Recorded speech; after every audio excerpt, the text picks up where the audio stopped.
మరీ ఎక్కువగా వాక్యాన్ని ధ్యానం చేసుకోవాలి. మరీ ఎక్కువగా వాక్యాన్ని బట్టి మనం ఈ భూమి మీద నడవాలి.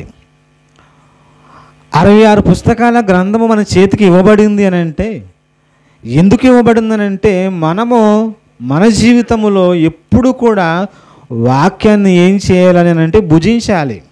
వాక్యాన్ని ఏం చేయాలి? భుజించాలి. ప్రతిరోజు ప్రతి పూట మంచిగా భుజించే ఒక వ్యక్తి ఏ విధంగా పుష్టికరంగా ఉంటాడో దేవుని వాక్యాన్ని కూడా ప్రతిరోజు కూడా భుజించే వ్యక్తి కూడా ఆత్మీయంగా దైవికంగా పుష్టికంగా మరి ఆరోగ్యకరంగా ఉంటాడు అనే సంగతి ఈ సమయంలో మనందరూ కూడా జ్ఞాపకం చేసుకోవాలి. అంటే దేవుని మాటలు మనల్ని ఏం చేస్తాయనంటే తన సత్యములో దేవుని మార్గములో మనల్ని ప్రతిష్ఠింపజేస్తాయి.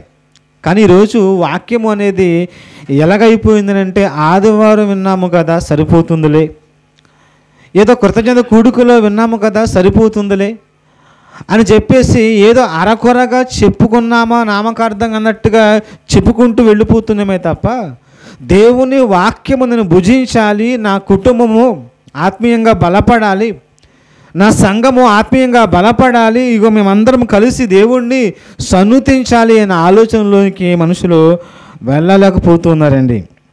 గమనించండి ప్రియులారా, ఒక మాట నేను బాధపడి ఈరోజు ఈ వాక్య బాగానే నేను తీసుకున్నాను. నా మనసులో కలిగిన బాధ అది, నా హృదయంలో కలిగిన వేదన అది. ఆ వేదనను చూసి భరించలేక దేవుని తరపున ఇప్పుడు నేను నిలబడ్డానమాట. ఎవరి తరపునమ్మా? నా తరపున కూడా కాదు, నాకు బాధ కలిగింది కదా అని చెప్పేసి ఇక్కడ నేను నిలబడలేదు. కానీ దేవునికి బాధ ఉంది. నేను బాధపడ్డానంటే దేవుడు బాధపడి ఉంటాడు. ఎందుకనంటే అలాంటి మాటలు చెప్తున్నాను ఈరోజు. ఆ దేవునికి బాధ కలిగింది కనుకనే నాకు బాధ కలిగింది. అందుకే ఈ మాటలు మీకు తెలియజేస్తున్నాను. సిస్టర్ గారికి వచ్చేయండి. అందరూ నాకు చూడద్దు కానీ ఒకరు చూడండి. కనుక మీరు ఆలోచన చేసుకోండి. ప్రియమైన దేవుని వాళ్ళారా, ఈ రాత్రికాల సమయంలో ఒక్క మాటతో మనం ముందుకి సాగిపోదు. ఇందాక సహోదరులు వాక్య భాగం చదివారు కదా, 119వ కీర్తన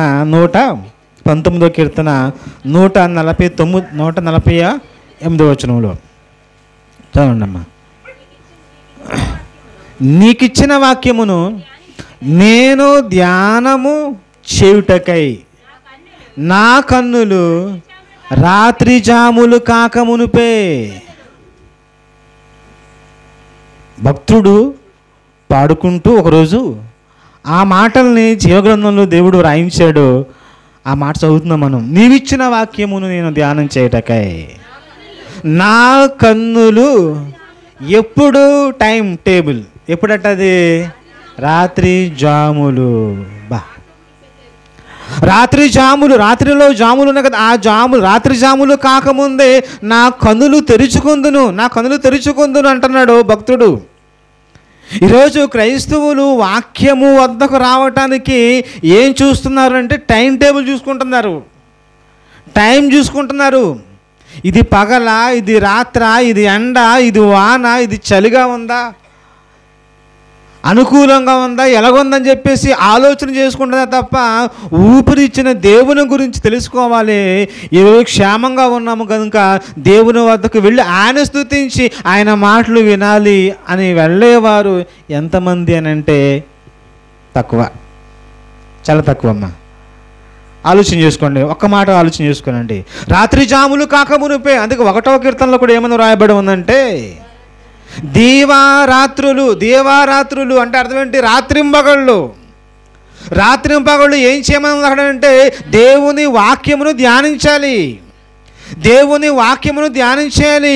ఎక్కడో ఇష్టానుసారంగా జీవించడం కంటే, ఎక్కడో వ్యర్థంగా జీవితాన్ని గడపడం కంటే, ఇదిగో దేవుని వాక్యాన్ని రాత్రింపగళ్ళు ధ్యానం చేస్తే అతని జీవితం ఎట్లా ఉందంటది నీటి కాలువల వారను నాటబడిన ఒక మొక్క ఏ విధంగా ఫలిస్తుందో అలా ఫలిస్తాడు, అలా ధన్యుడు అయిపోతాడని చెప్పేసి వాక్య భాగం చెబుతుంది. చూసారా, ధన్యకరంగా మార్చే వాక్యాన్ని వినటం కోసం ఏమండి మీరు టైం చూడొద్దు. ఎక్కువసేపు చెబుతున్నారేంటి? 11 అయిపోతుంది ఏంటి, 12 అయిపోతుంది ఏంటి, ఈ ఆలోచనలు దయతో మనసులో నుంచి చెరిపేయండి. ఎందుకనంటే బైబిల్లో కొన్ని మాటలు ఉన్నాయి, ఇవన్నీ విన్న తర్వాత మీరు చెరిపేయాలి. అందులో మొదటగా మనం కొన్ని మాటలను జ్ఞాపకం చేసుకుందాం. అపోస్తుల కార్యములు 16వ అధ్యాయము 25వ వచనంలో, అపోస్తుల కార్యములు 16వ అధ్యాయము 25వ వచనంలో, అయితే మధ్యరాత్రి వేళ, మధ్యరాత్రిని మనం ఏమంటామా అర్ధరాత్రి, మిడ్ నైట్, అర్ధరాత్రి వేళ పౌలును శీలయును దేవునికి ప్రార్థన చేచు కీర్తనలు పాడుచున్నారంట, దేవునికి ప్రార్థిస్తూ కీర్తనలు పాడుచున్నారంట, ఖైదీలు వింటున్నారంట. ఎప్పుడు ఇది మీరు వినాలి, ఎక్కడిది? జైల్లో ఉండేవాళ్ళు ఎలా ఉంటారు చెప్పండి? చాలా కర్కశంగా, కఠినాత్మకంగా, కోపంతో, ఉక్రోషంతో కదా, చాలా వాళ్ళతో మాట్లాడలేము మనం. కానీ పౌలు గారు శీల గారు అర్ధరాత్రి వేళ పాటలు పాడుతూ ఉంటుంటేనంట, ప్రార్థన చేస్తూ ఉంటుందంట, ఖైదీలు వింటున్నారంటే ఖైదీలకున్న మనసు ఈరోజు క్రైస్తవులకి ఉందా? చెక్ చేసుకోవాలి. నా మాట మీకు అర్థమవుతుంది లేదా? ఈ మాటలు చాలా జాగ్రత్తగా అవసరమా? ఖైదీలు వినుచున్నారట. ఆ రాత్రి వేళ పెద్ద భూకంపం కలవగానే ఇగో చెరసాలు పునాదులు అదిరిపోయాయి, సంఖ్యలు కూడా తెగిపోయినంట. అప్పుడు వెళ్ళిపోవచ్చు వాళ్ళందరూ కూడా. కానీ వెళ్ళిపోయారా? వెళ్ళలేదు. ఎందుకంటే ఇదిగో ఆ ఖైదీలు ఆ పాటల వల్ల వారి హృదయాలు మారిపోయాయి, ఆ ప్రార్థన వల్ల వారి హృదయాలు మారిపోయాయి. ఇక పౌలు గారు చెప్పిన మాటలు వాళ్ళు జాగ్రత్తగా విన్నారు. వాళ్ళు ఎవరు కూడా కథలేదు చూడండి, ఎవరు కూడా పోలేదు చూడండి, ఎవరు కూడా పారిపోలేదు. ఈరోజు సంఖ్యలు లేకపోతే ఖైదీలు ఏమైపోతారు చెప్పండి? పారిపోతూ ఉంటారు, గోడ దూకు పారిపోతూ ఉంటారు. కానీ ఆ రోజు దేవుని మాటలు విన్న ఖైదీలు పారిపోలేదు. ఈరోజు దేవుని మాటలు ప్రతి ఆదివారం వింటున్నా క్రైస్తవులు పారిపోతున్నారు. టైం చూసుకుని 2 గంటలకే మా 10 అయిపోయి నిద్రపోవాలి, పొద్దున్న లేచిపోవాలి, ఏం చేయాలి, పొద్దున్న కూలి పనికి వెళ్ళిపోవాలి, డ్యూటీకి వెళ్ళిపోవాలి, ఉద్యోగానికి వెళ్ళిపోవాలి, కాలేజీకి వెళ్ళిపోవాలి, ఎక్కడికో వెళ్ళిపోవాలి. ఎందుకు ఎక్కడికి వెళ్ళిపోవాలి? దేవుని వద్దకు వెళ్ళొద్దా? పరలోకం చేరొద్దా? ఒకరోజు లేట్ అయిపోతే, ఒకరోజు ఆలస్యం అయిపోతే, ఒకరోజు ఏదో అయిపోతే మనకి ఏంటి బాధ, ఏంటి నష్టం? ఇంకో సందర్భాన్ని జ్ఞాపకం చేస్తాను చూడండి ఒకసారి.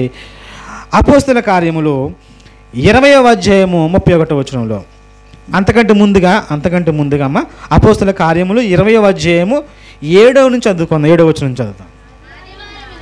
ఆదివారమున మేము రొట్టె విరుచుచు కూడినప్పుడు పౌలు మరునాడు వెళ్ళనై ఉండి వారితో ప్రసంగించుచు అర్ధరాత్రి వరకు విస్తరించి, అబ్బా బైబిల్లో రాయబడం అందా, ప్రారంభంలో ఉన్న ప్రారంభపు సంఘం ఆ మాటలను విన్నాయే లేదా? వాళ్ళందరూ అన్నారు. అర్ధరాత్రి వరకు విస్తరించి మాట్లాడుతున్నారట. విస్తరించి మాట్లాడుతూ ఉంటే ఏమైపోయింది? పారిపోయారా? వెళ్ళిపోయారా?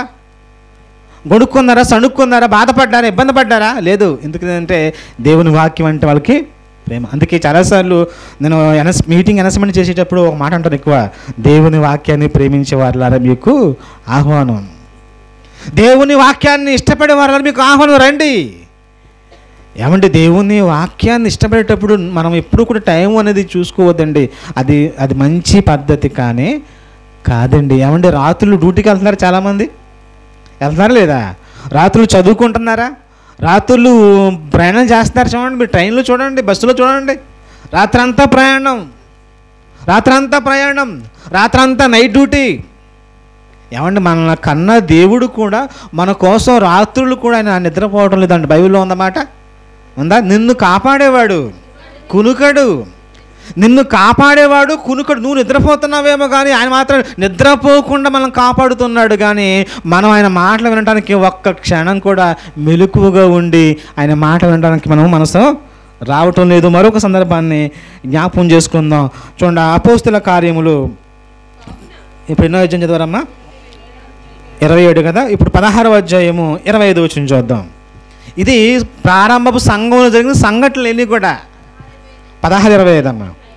అయిపోయిందా? 20:31. కావున నేను 3 సంవత్సరములు రాత్రింబగళ్ళు కన్నీళ్ళు విడిచొచ్చు ప్రతి మనుషునికి మానక అంటే మానక బుద్ధి చెప్పాను నేను. రాత్రింబగళ్ళు ప్రతి మనుషునికి బుద్ధి చెప్పాను నేను. 3 సంవత్సరాలు.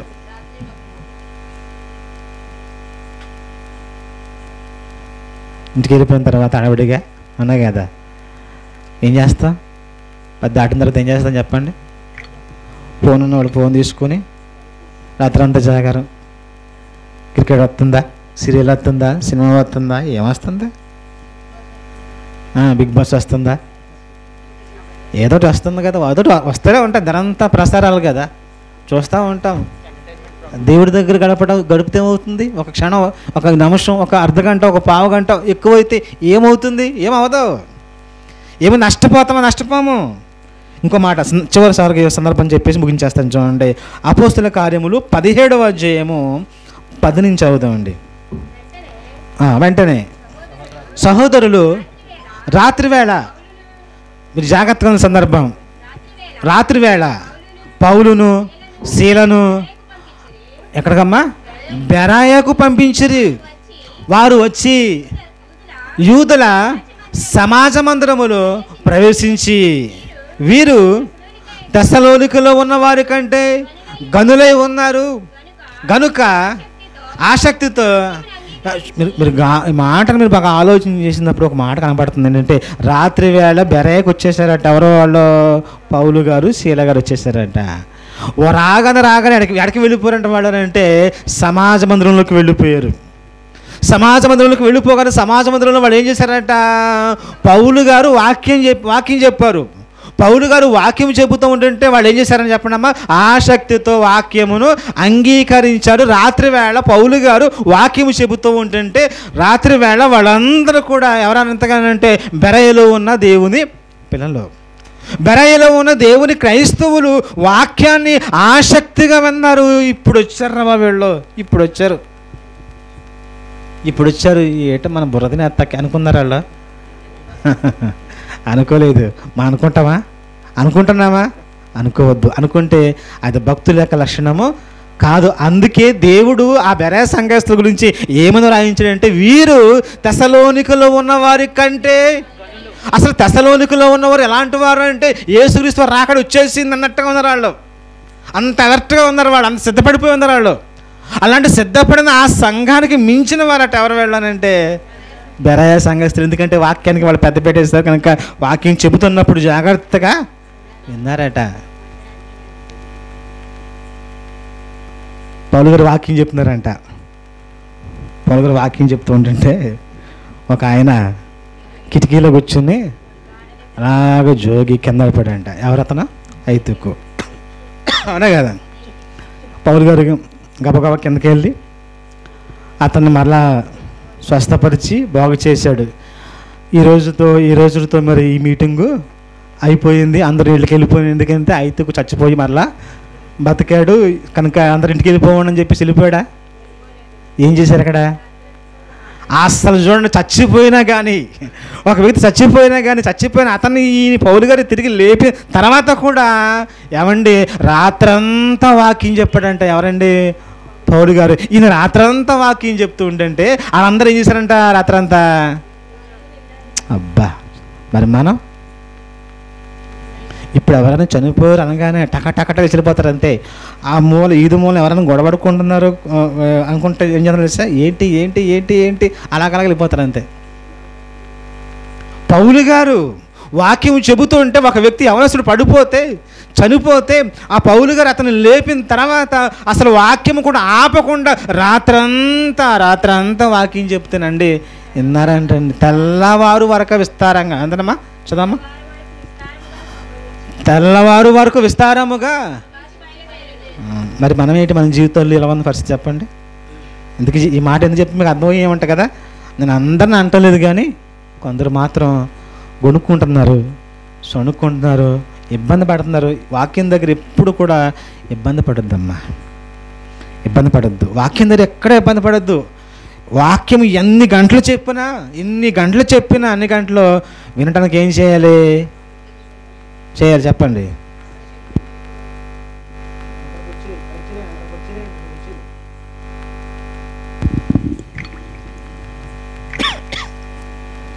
ఎన్ని గంటలని వినాలి.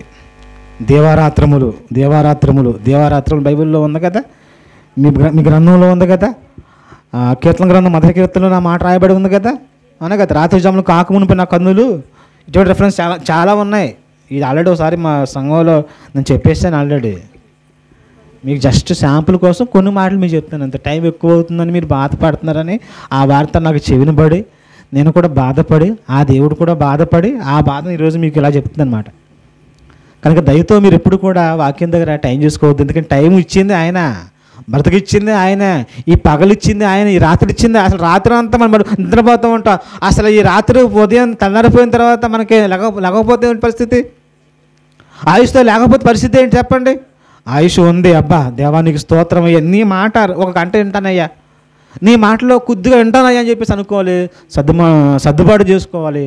కనుక నా మాటలు అన్నితగా భావించకుండా, దయతో తప్పుగా భావించకుండా మీరందరూ కూడా మంచి మనసుతో ఇదిగో వాక్యాన్ని, అపోస్తల కార్యములు అని అంటే సంఘ చరిత్ర. అది ఏ చరిత్ర? అది సంఘ చరిత్ర. ఆ సంఘమే ఆ అర్ధరాత్రి వేళ అపరాత్రి అయినా అది ఏ క్షణమైనా ఎప్పుడైనా కానీ వాక్యం అన్నట్లుగా మన బైబిల్లో కనపడుతుంది కదా. మరి ఈ శతాబ్దంలో ఉన్న మరి మనము కూడా మన జీవితాల్లో ఎలాంటి మాటలు వింటున్నాం, ఎప్పుడు వింటున్నాం, టైం చూసుకుంటున్నామా? టైం చూసుకోవద్దు. దేవుడి దగ్గరికి వెళ్ళినప్పుడు టైం వేయాలి, కట్టేయాలి, అంతే. అర్థం ఉందా లేదా? కనుక అన్యతగా భావించుకోండి, ఈ మాటలు మనస్కరించండి, ఆలోచించేయండి. దేవుడు చక్కగా మమ్మల్ని దీవిస్తాడు, ఆశీర్వదిస్తాడు. దేవుడు ఈ వాక్యము మన జీవితంలో ఫలింపు చేయను గాక. చిన్న ప్రార్థన చేసుకుందాం. తండ్రి దేవా, నీకు వందనాలు, మహిమ ఘనత మీకు చెల్లిస్తూ ఉన్నాం. నీ పిల్లలుగా కొద్ది నిమిషాలు ఈ మాటలు చెప్పి ఉండగా మేము అయ్యా సమయాన్ని చూడకుండా, రాత్రిని చూడకుండా, పగలని చూడకుండా మీ మాటలు వినే ధన్యత మాకు దయచేయమని, మీరే మహిమ పొందుకోమని, నీ వాక్య ప్రకారంగా జీవించే ధన్యత భాగ్యం మాకు అందరికీ దయచేయమని క్రీస్తు వారి నామములో ప్రార్థించి అడిగి వేడుకొని ఉంచుదని మా పరమ తండ్రి. ఆమేన్. అందరికీ వందనాలమ్మా. Thank you very much.